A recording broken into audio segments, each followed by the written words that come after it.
Dan, so do I call you former DOD official or is it former DOW official?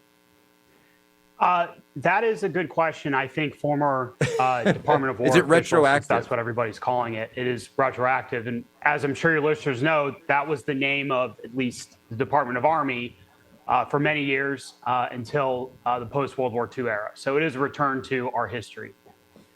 It's absolute return to history. And by the way, another return to history, and I made this point on Piers Morgan, is that the United States Navy has been interdicting small boats in the Caribbean Sea since the United States Navy has existed. This is not a new mission for the United States Navy at all. We've been doing it literally for hundreds of years.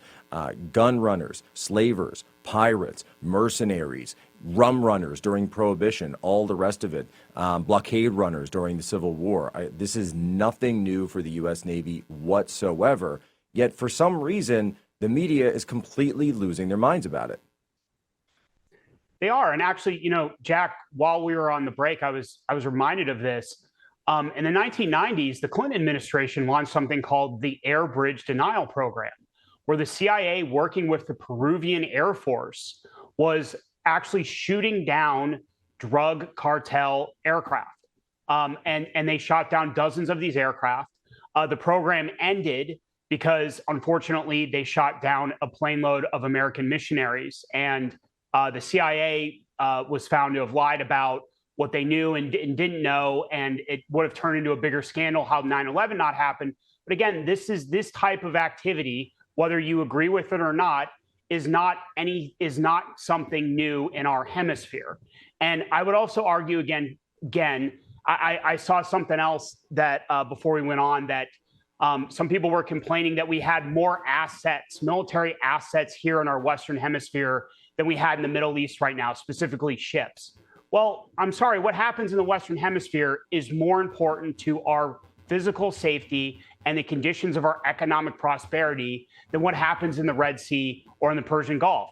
So, this is again a return to where our founders were, where most American presidents were for most of our history, that what matters in our backyard is more important than, say, who controls the Donbass or what's going on in the Red Sea. So I think, again, whether you agree or disagree with what's going on right now, that's important to remember. No, these are the specific ideals and policies that President Trump campaigned on. This is what the strategy of hemispheric defense is all about. Now, we did see this news out of the Pentagon this morning regarding the USS Ford. Carrier Strike Group is now going to be moving south beyond the Gulf of America down to the Caribbean, potentially to increase optionality should the president call for these so-called, and we're certainly hearing this over and over, potential land strikes in Venezuela itself. What's really going on here? There's some people who say, look, this is a backdoor regime change project. There are other people who say, this is threats from Maduro. It's a leveraging technique. Walk us through how you view the situation that really is unfolding in the Caribbean right now. Well, first and foremost, you said it, is what the Department of War is doing is giving the president options. By deploying this carrier battle group to the region, they are significantly increasing the capabilities of Southern Command, which is the overall combatant command responsible for that region and these operations against the drug cartels. This is going to quadruple, I believe more than quadruple, the number of fixed-wing aircraft available to Southcom. It's going to introduce more supporting ships, so more destroyers, and I believe another cruiser as well too. So you're going to have not just more firepower, but more capability. So, for example, you're going to have more capability to conduct a suppression of enemy air defense mission, which is, degrading enemy air defenses. And we have to remember that Venezuela actually has a modern Russian-built air defense system. You're going to have more intelligence capabilities. You're going to have more surveillance capabilities. So this is a significant increase in the capabilities of Southcom. Now, what does this ultimately mean? There's a lot of leaks in the media about, who wants what in the administration and what President Trump is supposedly thinking.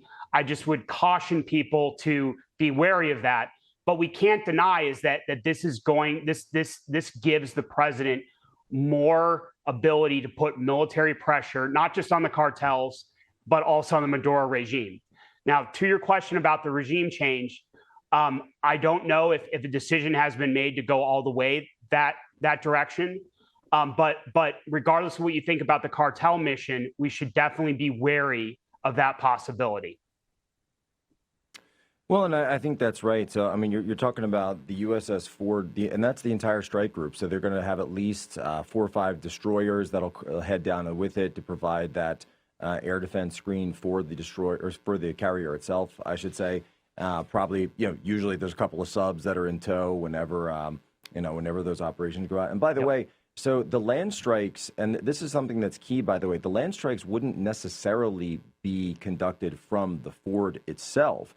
We've got plenty of bombers that could do that, but the Ford would actually be there for the, basic, the secondary or even, early, early preparation of the operational environment should those strikes occur. Right, and it also brings combat search and rescue capabilities. If God forbid a manned aircraft is shot down, it also has. But most of the strikes have been done via drone up to this point, right? For the most part, as far as we know.